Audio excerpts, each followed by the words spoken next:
นี่คือเป็นภาพบรรยากาศบริเวณใต้ท้องเต่าได้พี่น้องนี่ทางเทิงคือเต่าได้ตรงนี้คือด้านล่างของเต่าได้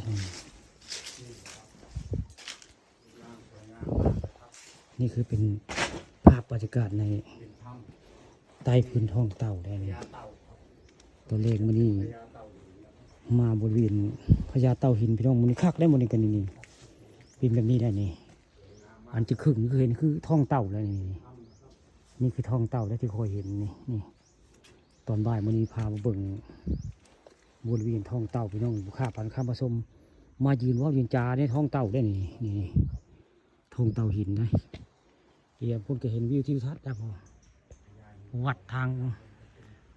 งผาพึ่งได้ผู้เรียวปากกาเชนได้ด้านหน้าก็เรียวปากกาเชนน้ำพุ่งพี่น้องน้ำพุ่งได้ทางบุคาขี่มอเตอร์ไซค์ข้ามมาเมื่อกี้ได้นี่ก่อนนึงก็ขี่มอเตอร์ไซค์ข้ามมาหันละเมื่อกี้ได้นี่มันนั่นคือมอเตอร์ไซค์ขี่ข้ามมา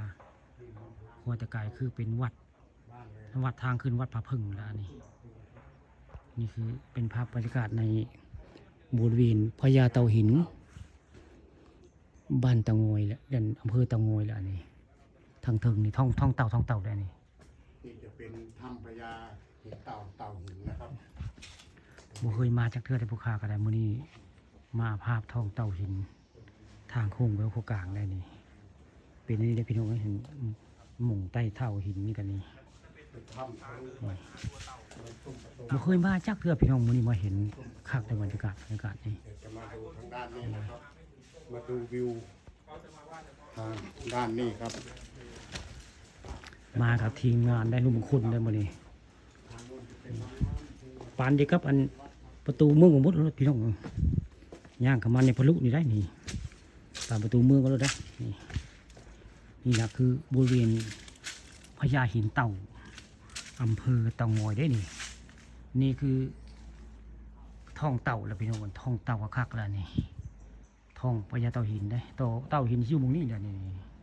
ผู้ข้าก็ยืนว่ายืนจ่าอยู่ทางใต้ท้องเต่าได้นี่ตอนบ่ายมื้อนี้พาบุญ